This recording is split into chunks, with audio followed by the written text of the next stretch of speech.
Assalamualaikum warahmatullahi wabarakatuh. Waalaikumsalam warahmatullahi wabarakatuh.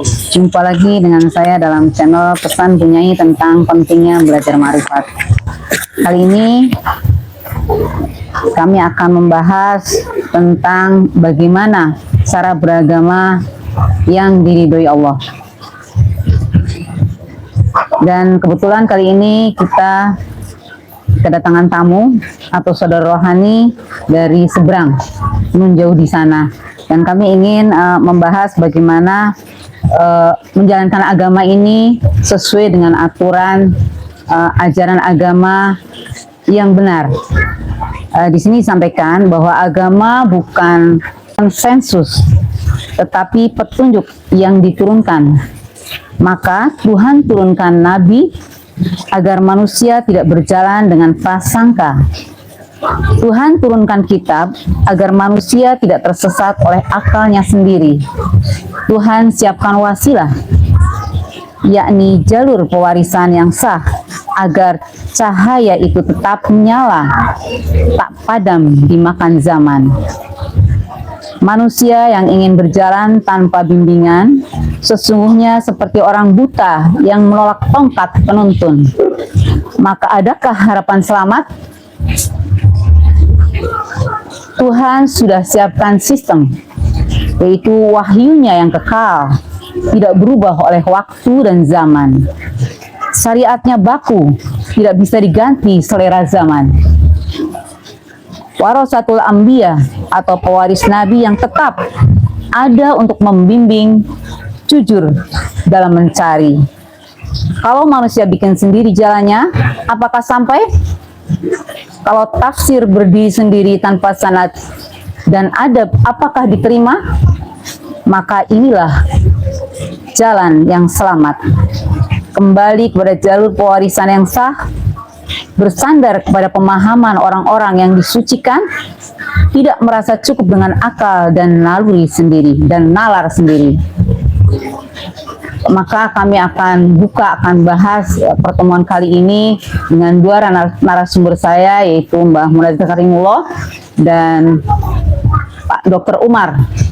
Bagaimana sesungguhnya apa yang telah kami sampaikan tadi, bahwa agama sejatinya adalah ada rukun, syarat, dan metodologinya. Bagaimana? Saya ingin bertanya dulu kepada tamu kita, Pak Dr. Umar, bagaimana sesungguhnya beragama yang benar dengan jalur yang benar, syarat, rukun, dan metodologi yang benar yang kita bisa jalankan dan kita bisa aplikasikan untuk seluruh umat, bahwa sesungguhnya adalah agama yang satu, itu adalah agama hanya satu. Jadi nggak ada agama itu lain-lain yang mereknya lain-lain, tapi sesungguhnya agama yang benar adalah agama yang satu dan sistem serta syarat, rukun, metodologinya jelas. Monggo Pak Dr. Umar. Ya, terima kasih Bu Nyai. Syukur alhamdulillah pada siang hari ini kami dipertemukan dengan dua channel yang sudah sangat dikenal dalam dunia YouTuber ini, dari channel Bu Nyai dan kemudian dari Pak Yai Munajah. Alhamdulillah kami baru datang dari Sulawesi Selatan bisa bergabung dengan saudara-saudara rohani yang lain. Sebelumnya kami mengucapkan Assalamualaikum warahmatullahi wabarakatuh. Waalaikumsalam warahmatullahi wabarakatuh. Segala puji kehadirat Allah Subhanahu wa Ta'ala yang senantiasa memberikan hidayah, salawat dan salam kepada junjungan baginda Rasulullah Sallallahu Alaihi Wasallam dan kepada seluruh sahabat, keluarga, wabil khusus kepada seluruh arwahul muqaddasah yang menjadi tali silsilah kerohanian yang senantiasa sambung menyambung untuk menjalankan yang namanya visi dan misi ketuhanan yang di dalam Al-Quran kita familiar dengan istilah tali wasilah atau tali agama. Menarik Ibu Nyai, Tadi sedikit ada pendahulu dari Ibu Nyai bahwa apa memang ini kita adalah manusia-manusia yang telah diberikan jalan oleh Allah Subhanahu wa taala melalui petunjuk agama. Dan kita tahu dalam referensi kitab hampir sudah kurang lebih 4.200 ajaran aliran kepercayaan yang bermuara pada yang namanya agama yang kita kenal dengan 3 agama besar di akhir zaman ini. Ada agama Islam, Nasrani, dan agama Yahudi sebagai pokok pangkal 3 agama besar yang merupakan turunan atau degradasi dari beberapa aliran kepercayaan yang sudah turun-temurun terjadi di sepanjang sejarah kehidupan yang namanya manusia. Nah, yang saya pernah baca dalam Al-Quran terkait tentang agama yang satu itu, yang dikatakan dalam surah Al-Anbiya 92, bahwa sesungguhnya kita semua adalah berasal dari umat yang satu atau umat yang sama. Berarti kita dari umat manusia yang sama dari aspek baik penciptaan ya, baik kedudukan, baik dari segala aspek, karena manusia itulah yang dikabarkan dalam Al-Quran adalah sebaik-baik penciptaan. Jadi tidak melihat lagi batasan, limitasi ras, warna, suku, dan lain-lain. Dan dilanjut daripada ayat ini, selain umat yang satu, kita juga ternyata memiliki Tuhan yang sama ya. Ini juga sangat familiar dengan istilah agama tauhid. Bukan cuma mengatakan bahwa tauhid itu agama yang satu, Tuhan yang satu, tapi lebih dari itu ada muatan. Tauhid itu dari kata ahad, untuk ada prosesi untuk mempersatukan, untuk menuju satu kesatuan. Kan begitu secara logis narasi yang bisa kita bangun. Nah, yang jadi permasalahan bahwa ternyata dalam histori sejarah tadi terkait tentang turunnya agama-agama, aliran dan kepercayaan, semua turun dalam dimensi ruang dan waktu yang berbeda. Sehingga secara syariat, secara praktis syariatnya pasti agak berbeda dalam aspek bahasa, kemudian budaya, karena semua hampir rata-rata agama itu diturunkan oleh Tuhan kepada manusia itu sifatnya lokal. Sifatnya lokal karena melihat aspek masalah dan budaya yang berkembang di masing-masing zaman, di masing-masing umat. Tapi kalau kita masuk dalam dimensi agama yang sesungguhnya, bahwa ternyata turunan dari agama-agama ini punya tujuan yang sama, yaitu untuk membawa yang namanya rahmatan lil alamin. Dan hampir semua agama mengajarkan hal yang sama. Bagaimana kita bisa memberi rahmat, memberi manfaat untuk sesama sebagai implikasi atau hasil dari produk agama itu sendiri. Ketika kita telah menjalankan agama dengan benar, maka pasti ujung agama ini adalah produknya adalah rahmatan lil alamin. Maka dikatakan manusia adalah yang paling banyak manfaat baik kepada dirinya sendiri, keluarga, atau kepada sesama. Itulah esensi daripada agama itu sendiri. Nah, yang jadi persoalan sekarang adalah terutama kita ini memasuki akhir zaman. Kita melihat konflik sekarang, begitu banyak konflik horizontal lintas ras, terutama terkait tentang konflik agama, sehingga sampai hari ini mulai dari sejak agama diturunkan sampai di akhir zaman perdamaian dan kebermanfaatan manusia itu belum sepenuhnya terjadi. Artinya apa? Bahwa agama belum diperankan pada porsi ketuhanan yang diperintahkan oleh Allah kepada para utusannya, para rasulnya, sehingga bisa kita rasakan apa dampak implikasi agama sejauh ini. Perang sampai hari ini pun tak pernah putus-putusnya. Perang dunia pertama, kedua, sampai sekarang sudah sangat diprediksi akan terjadi namanya perang dunia yang ketiga atau khusus di akhir zaman ini. Berarti Anda petik, ini bisa kita ambil hikmahnya. Agama belum bisa mengambil peran dalam koridor visi dan misi ketuhanan untuk perdamaian, keadilan, dan kesejahteraan umat manusia, terkhusus kepada seluruh peradaban kemanusiaan itu sendiri. Nah, Bu Nyai tadi ditanyakan terkait tentang agama untuk bisa dalam koridor porsi yang sesungguhnya. Ya, betul. Nah, kalau kita kembali kepada agama dalam konteks ini, Islam sebagai agama yang terakhir, ya, dikatakan, diajarkan bahwa sesungguhnya Islam itu adalah rahmatan lil alamin. Artinya apa? Bahwa Islam sebagai sebuah agama yang terakhir turun, yang disebut sebagai agama samawi, secara syariat, secara koridor, secara sistem, metodologi, sebenarnya sudah finish. Finishnya di mana? Bahwa sudah terjadi yang namanya visi agama itu sendiri secara personal.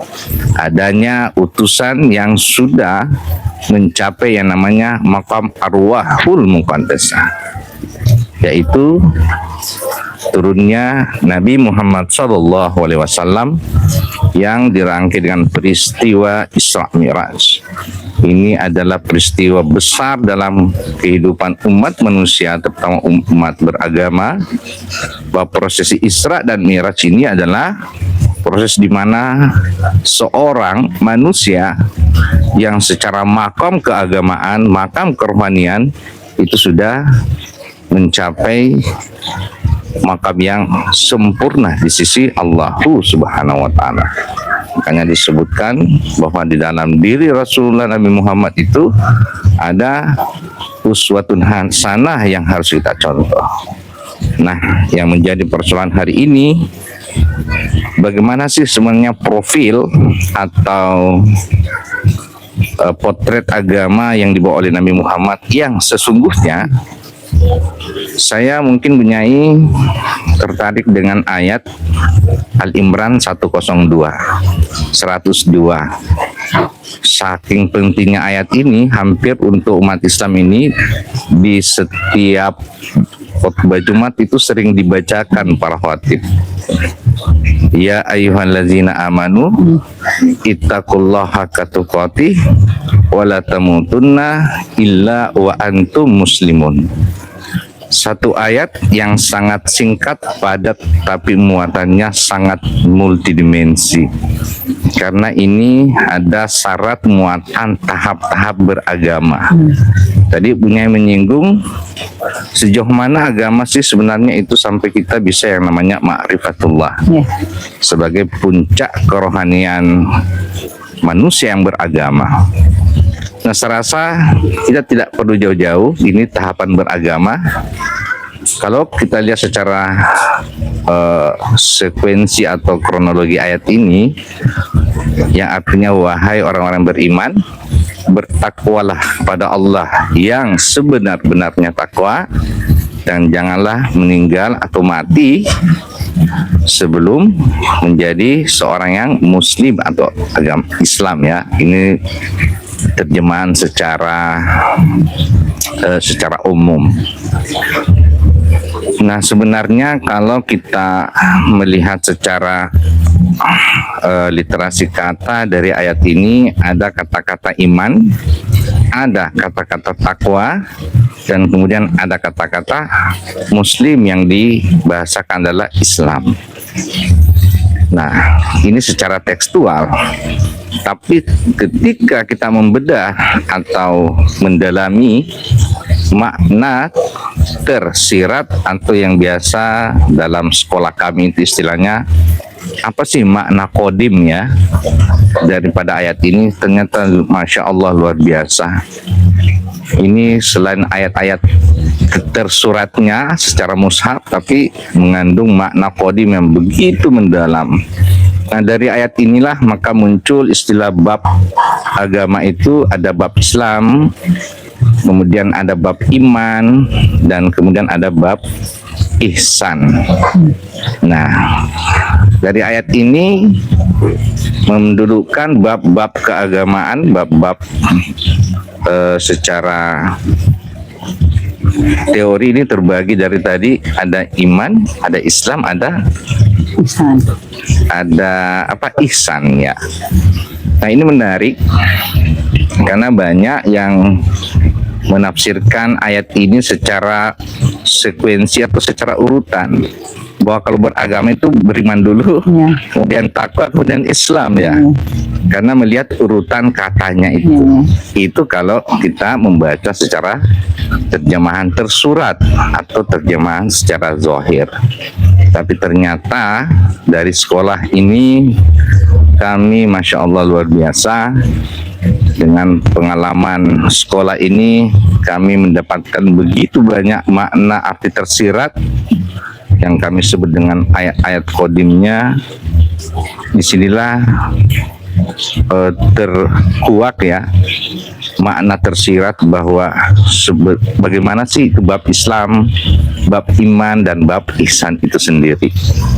Nah, ini yang menarik karena bab Islam itu sendiri setelah kami masuk di sekolah ini luar biasa ya, sangat jauh berbeda dengan apa yang kita pahami selama ini yang diajarkan oleh para alim-alim, para asatis, terutama juga dari sekolah-sekolah keagamaan terkait tentang Islam atau bab Islam itu sendiri.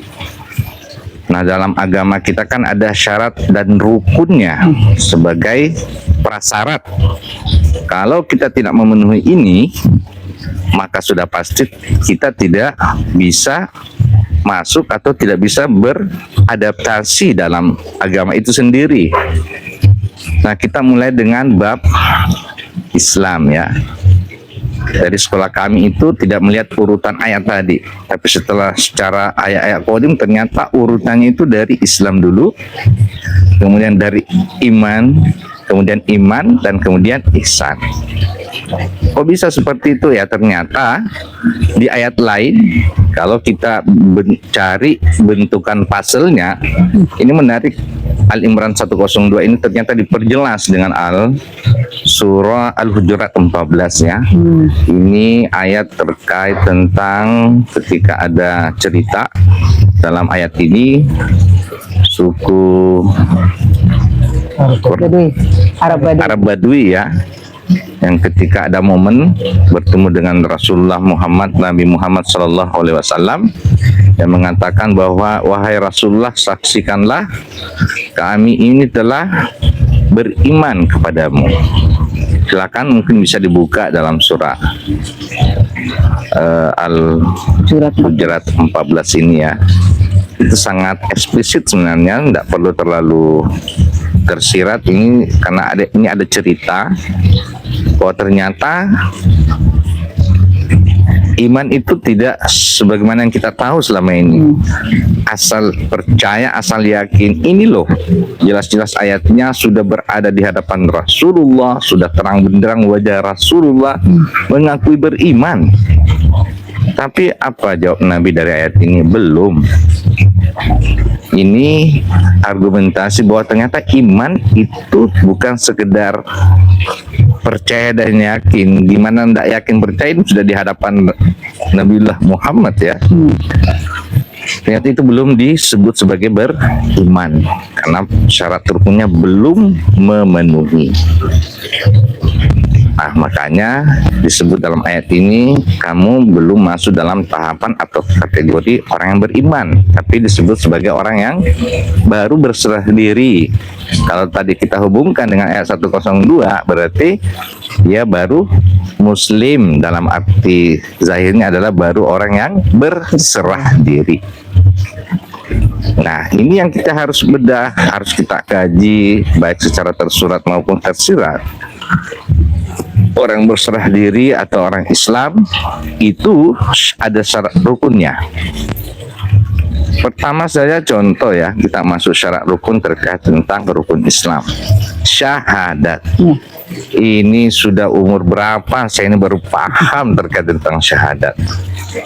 Ini yang sangat membedakan sekolah kami dengan apa yang telah kami dapatkan kurikulum maupun secara formal maupun informal, bahwa syahadat artinya penyaksian.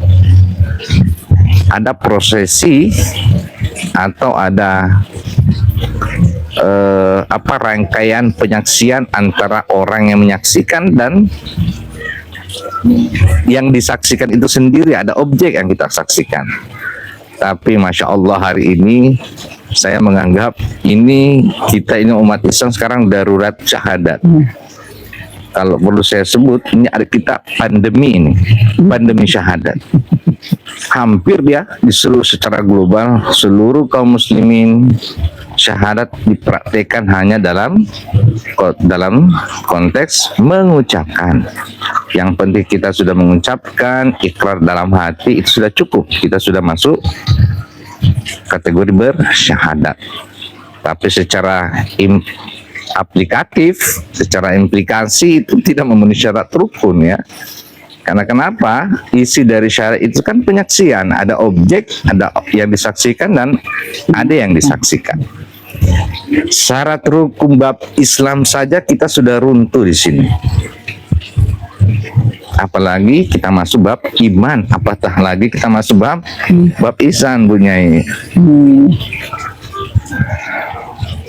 Nah, kalau rukun syarat pertama saya kita gagal, kita jatuh, patah lagi kita masuk rukun Islam yang kedua, aqimis sholat. Dirikanlah sholat. Untuk apa kita mendirikan sholat? Li zikri, kata Allah, untuk mengingat aku, untuk mengingat Allahu subhanahu wa ta'ala. Bagaimana mungkin kita bisa mengingat kalau kita tidak pernah menyaksikan alias bertemu? Maka sudah cocok ya, sifat wujud pertama dan utama Allah sendiri itu adalah wujud. Nah, ini juga yang banyak sekali terjadi. Pemahaman secara umum, secara syariat diajarkan wujud itu cukup kita meyakini ada. Bagaimana kita meyakini ya sifat wujud keberadaan Allah kalau kita tidak ada proses interaksi atau ada proses praktikal di dalamnya? Maka ini sudah cocok dari aspek sistem maupun secara metodologis bahwa untuk bisa mengingat Allah ya harus bersyahadat dulu. Bagaimana mau mengingat Allah kalau kita tidak pernah menyaksikan alias bertemu? Maka disitulah lahir yang disebut dengan metodologi dari sistem syarat rukun Islam itu sendiri. Maka lahirlah yang disebut dengan metodologi. Nah, metodologi ini harus sifatnya, yang kami bahasakan di sini dalam sekolah kami adalah metodologi kodim, metodologi yang mutlak, kekal, dan itu sifatnya kodim. Apa sih artinya kodim? Kodim itu ya kurang lebih berakar kata dengan kidam ya, sudah dari dulu sudah ada, itu sudah mutlak, baku, kekal. Hampir di seluruh ajaran agama sifat kodimnya ada, Bu Nyai. Ya, sistem dan metodologi itu sendiri berasal dari sifat kemutlakan atau sifat kekekalan itu sendiri. Maka mau tidak mau dengan penjabaran tani kita dipaksa, dan memang di Al-Quran ada pasti sistem ini, metodologi ini harus kembali kepada sistem wasilah. Mau tidak mau. Dan memang ayatnya ada dalam Al-Quran. Al-Maidah 35. Wahai orang-orang beriman, bertakwalah kepada Allah dan carilah wasilah untuk mendekatkan diri kepada Allah Subhanahu wa ta'ala. Apa yang terjadi dalam dunia Islam hari ini? Tidak ada yang berusaha mencari wasilah. Kita kehilangan wasilah, maka kita kehilangan sistem dan metodologi kodim terkait tentang pengenalan kepada Allah Subhanahu wa ta'ala yang kita sebut dengan tadi. Tujuan agama adalah awaluddin, akhiruddin, ma'rifatullah.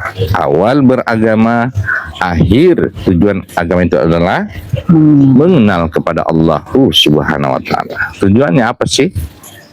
Ya, kita harus terpimpin, terbimbing hati dan sanubari ini dengan keterpimpinan Tuhan. Nah, sekarang kita kolaborasi dengan fenomena hari ini di akhir zaman. Keterpimpinan manusia hari ini sudah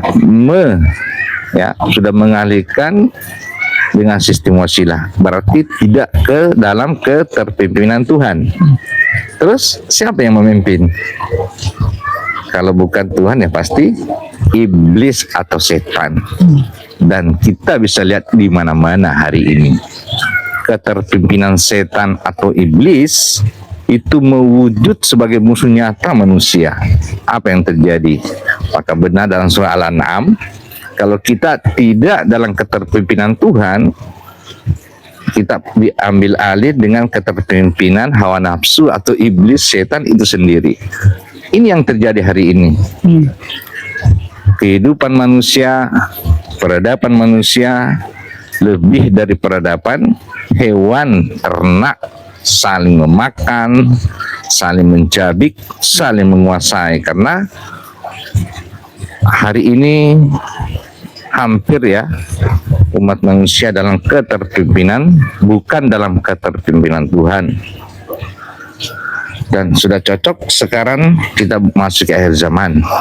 Dan inilah yang kami sebut sebagai kita dalam keterpimpinan sihir Dajjal ya. Kita sudah berada di akhir zaman. Ya, mungkin itu kurang lebih yang saya bisa sampaikan, Bu Nyai. Kurang lebih mohon dimaafkan. Kami dari Majelis Zikir Tarekat Naqsabandiyah Khaliliyah Nusantara wilayah Sulawesi Selatan mengucapkan terima kasih dan apresiasi atas waktu dan kesempatan buat kami. Semoga ini bisa memberi manfaat ya, memberikan pencerahan, penerangan kepada seluruh elemen umat hari ini bahwa agama sedang tidak baik-baik saja. Dan itu dibuktikan dengan implikasi fenomena yang bisa kita lihat. Kita tidak dalam keterpimpinan Tuhan. Padahal kita diperintahkan untuk dalam koridor visi misi ketuhanan, menjalankan misi visi ketuhanan. Yang biasa secara umum, secara syariat kita kenal dengan keterpimpinan fitrah atau kembali kepada fitrah. Apalagi kita sudah habis Ramadan ini. Kita harus habis Ramadan membakar hawa nafsu itu sendiri. Ujungnya adalah kemenangan, di mana kita dimenangkan oleh Tuhan, kita keterpimpinan Tuhan, kita sudah kembali kepada fitrah. Tapi ternyata kita tidak kembali kepada Tuhan, tidak kembali kepada fitrah. Semua masih dalam bukan dalam keterpimpinan Tuhan. Itulah pentingnya kita belajar ilmu ma'rifatullah. Mungkin itu saja, Bu Nyai. Sekali lagi mohon maaf atas kekurangan.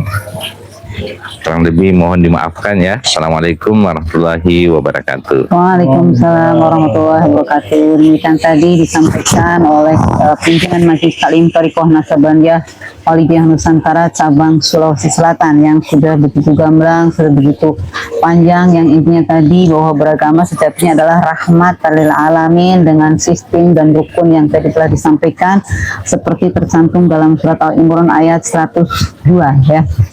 Kemudian aplikasinya juga sudah disampaikan bahwa harus melalui sistem yang jelas, metodologi yang jelas, sehingga tidak menjadi banyak distorsi atau implementasi dalam kehidupan sehari-hari. Yang kita bisa lihat sekarang adalah bukan memberikan rahmat lil alamin, begitu ya. Jadi sudah cukup masuk ya tadi ya bagaimana memberikan penjelasan beragama yang benar. Saya ingin menyampaikan ingin disampaikan penjelasannya oleh Mbah Munajat Karimullah terkait dengan agama yang dapat memberikan implementasi atau implikasi positif yang sesungguhnya beragama yang benar. Tadi sudah disampaikan dari Ketua Pimpinan Majelis Taklim Thariqah Naksabandiyah Sulawesi Selatan. Kemudian sekarang akan disampaikan oleh Mbah Munajat Karimullah dari Ketua Majelis Dzikir Thariqah Naksabandiyah Nusantara. Ini Mbah Mun, tolong bagaimana step by stepnya yang bisa lebih disimpulkan lagi bagaimana beragama sejatinya yang benar, karena agama sesungguhnya adalah hanya satu. Kemudian tadi disampaikan oleh Pak Dr. Umar bahwa seperti di surat Al-Imran ayat 102, iman, Islam, dan ihsan. Nah, kemudian bagaimana sejatinya urutan-urutan atau bagaimana pengamalan agama yang benar dengan sistem yang terstruktur, yang baku, yang hakiki, tapi tidak terdistorsi sehingga bisa memberikan rahmatil alamin. Tuhan yang satu, agama yang satu, Rasul yang satu, sistem yang satu. Begitu Bang Munajat. Monggo. Terima kasih Bu Nyai. Assalamualaikum warahmatullahi wabarakatuh. Waalaikumsalam warahmatullahi wabarakatuh. Saya kira pengantar dari Bu Nyai aja sudah Panjang. bisa menggambarkan konstruksi beragama. Apalagi tadi yang disampaikan oleh Pak Dr. Umar lebih lengkap lagi. Jadi saya malah dari perspektif mana lagi nih Bu Nyai. Tapi saya coba mengelaborasi lagi tadi apa yang telah disampaikan. Saya awali dari Awaluddin Ma'rifatullah, bahwa awal dari beragama itu adalah mengenal Allah. Dan satu hal kami ada di sini tujuannya adalah dalam rangka udkhulu fisil mikafah, melengkapi pemahaman-pemahaman yang sudah ada. Nah, seringkali para netizen, para pemirsa menganggapnya sebagai sebuah konfrontasi. Sesungguhnya ini adalah melengkapi pemahaman yang ada. Karena selama ini yang kami pahami, agama sudah turun gradasinya menjadi sekedar pengamalan jasad saja.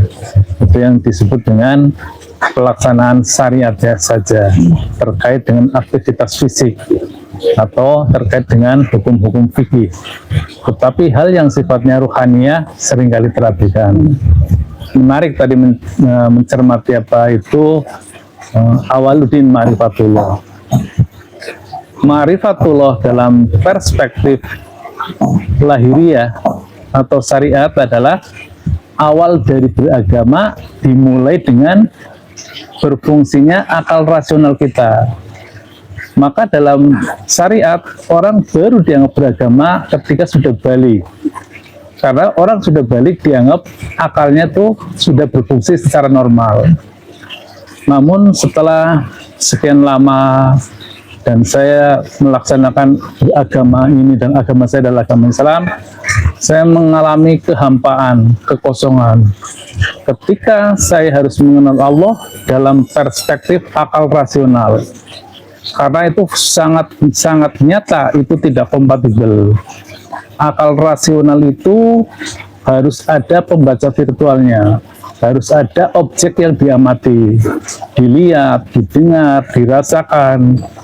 itu harus melalui proses itu, kemudian diolah dalam akal kita, disimpan dalam bentuk memori, dan setiap saat bisa di-retrieval, itulah menjadi bentuk ingatan. Maka menyambung tadi apa yang disampaikan Pak Dokter, hampir tidak mungkin kita sholat itu mengingat Allah ketika selainnya adalah akal rasional. Inilah yang membedakan awaluddin ma'rifatullah dalam perspektif tasawuf, dalam perspektif ruhani adalah mengenal Allah dalam perspektif ruhaniyahnya kita, yaitu berupa kebersambungan ruhani kita ke dalam sistem wasilah.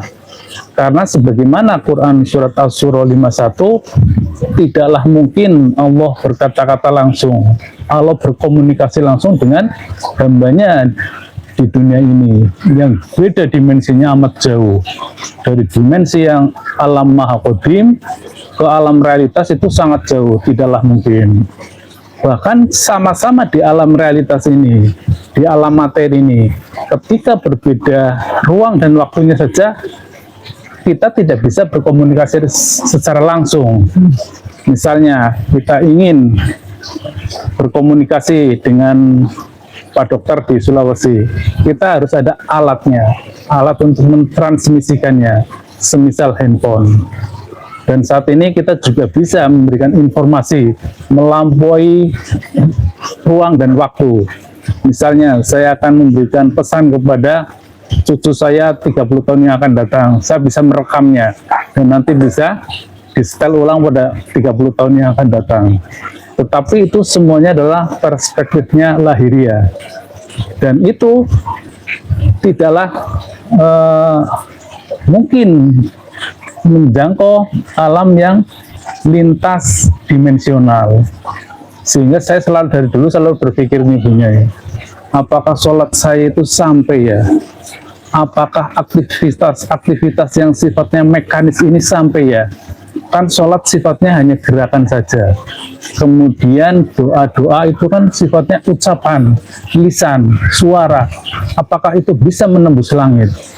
Apalagi dengan sebentar lagi akan hadirnya artificial intelligence, bahwa kecerdasan bisa dimanipulasi, bisa diduplikasi.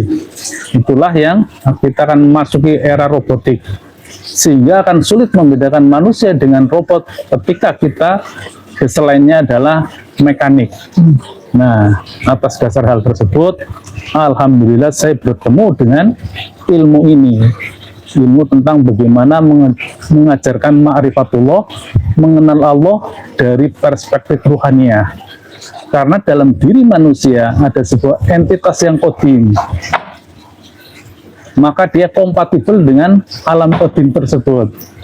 Jadi dalam diri manusia ada entitas qadim, itulah namanya ruh, dan ruh itu kompatibel dengan alam qadim. Nah, sebagaimana tadi Pak Dokter sampaikan, di alam qadim itu ada namanya sistem wasilah, yaitu sistem kebersambungan ruhani manusia di alam dunia ini dengan Allah Subhanahu wa Ta'ala di alam maha qadim melalui adaptor dimensional, yaitu ruhani Rasulullah.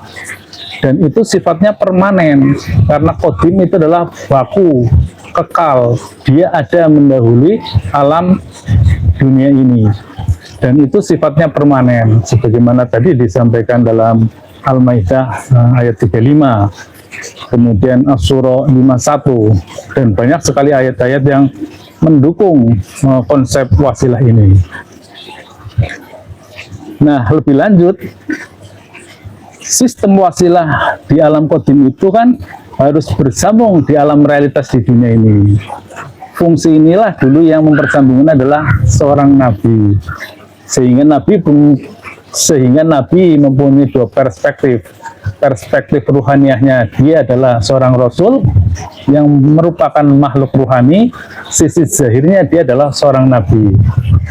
Dan untuk dapat mempersambungkan alam ruhani di dunia ini dengan alam qadim, maka pasti siapapun itu, para nabi, para rasul, para pencari Tuhan, semuanya diawali dengan proses yang sama, melakukan riyadhah, berkholwat, atau dalam bahasa Indonesia bertapa, menyendiri, dan jauh dari keramaian untuk melakukan aktivasi ruhaniyahnya, agar ruhaniyahnya bisa membaca frekuensi universal yang ada di semesta ini. Karena seluruh entitas semesta sesungguhnya punya getaran, punya frekuensi, dan ada getaran dan frekuensi yang sifatnya universal, itulah getaran ketuhanan, dan itulah makna dari sistem wasilah. Oleh karena itu, kami di alam realitas ini, di dunia ini, yang awam ini, tidaklah mungkin bisa berkomunikasi langsung dengan Allah. Untuk itu, kita harus menemukan seseorang yang bisa mempersambungkan rohani kita ke dalam sistem wasilah. Sistem kenabian sudah berakhir, nubuah sudah berakhir. Lantas kepada siapa rohani kita akan bersambung? Atau kita akan pede dan nekat untuk bertuhan dengan perspektif kita? Kan tidak mungkin itu ya. Maka satu-satunya jalan adalah kita harus mencari seseorang yang difungsikan menjalankan fungsi kerasulan tersebut, fungsi kewahyuan. Dialah yang disebut sebagai walia mursida, sebagaimana Al-Kahfi 17, atau Rasulun min anfusikum, sebagaimana Quran At-Taubah 128, atau sebagaimana hadis Al-Ulama Warasatul Anbiya. Pribadi-pribadi inilah yang fungsinya untuk mempersambungkan. Dan alhamdulillah juga kami di torekot kami ini, torekot Naksabaniyah Khalidiyah Nusantara, sebagai sebuah torekot arwahi, tentu kami fokus dalam eksplorasi ruang-ruang rohani, dan kami telah mempraktekkan hal itu. Bagaimana kami diaktifasikan rohani kita, bagaimana kami dipersambungkan rohani kita ke dalam sistem wasilah tersebut. Bahkan kami sudah mencapai pada tataran-tataran lebih dari itu. Bagaimana mursyid kami membacakan Quran Qadim dan mengajari kepada kami para murid-muridnya. Dan inilah agama yang nyata, agama yang harus pada level kebenaran yang hakul yakin. Kebenaran hakul yakin adalah peristiwa empiris di alam qadim. Itulah saya kira sebagai hal yang membedakan antara yang kami alami, yang kami peroleh dalam ilmu ini, dibanding dengan hal-hal yang pernah kami alami dalam beragama selama puluhan tahun, mungkin setengah abad kami beragama, baru menemukan hal seperti ini. Saya kira itu, Nyai. Terima kasih, mohon maaf sekiranya banyak hal yang kurang pas dalam penjelasan kami. Baik, tadi sudah dijelaskan dengan Mbah Munajat Karimullah,